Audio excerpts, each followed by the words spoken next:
I visited one of the countries, the poorer countries in Africa, and we saw little children learning the deen of Allah. They were learning the Quran, they were learning the hadith, they were writing on slates, they were sitting on the sand outside under the trees, and they were in the heat on little little pieces of cardboard, and they were studying. And the sheikh who was there, when I told him, can we perhaps maybe try and get a few Qur'ans that these people can read from, we can actually build a place maybe, we can try and organize and arrange for sponsors and so on. He said, no, not at all. Not at all. If we get all of those luxuries, we're going to turn away from Allah. And I was shocked. I was surprised. I said, we're offering these people a roof and air condition, perhaps maybe electricity and various other, they don't want it.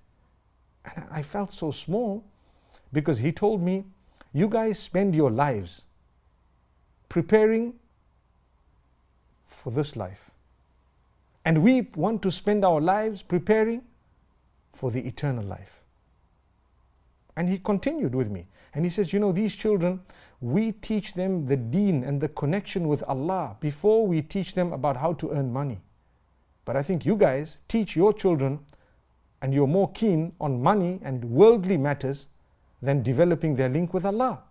So I told him, no, maybe you don't know much. Perhaps, a lot of us would send our children to the madrasa and so on. We do have a little bit of deen. He says, think about it carefully. I think a lot of what you guys do is just by the way. It's a sideline. Your main feature is to prepare for this world.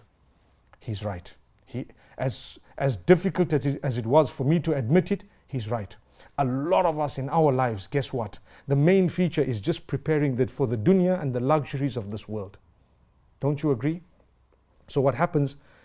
You will go to school, you will do everything, you want to earn, you want to have nice things, but what about your salah? That's not nice. Your Quran, that's not nice. Your knowledge of Arabic you don't know, but you've read 2,000 other books.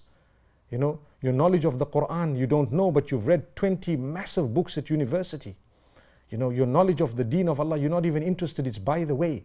When people take your children for Islamic studies, you think you paid for those Islamic studies, so you suddenly need to have a result, but you don't make an effort with those children, you don't sit with them, and they take too long, and it's by the way, your school homework takes preference over your Islamic homework. Just an example. And this is happening. It's the real truth.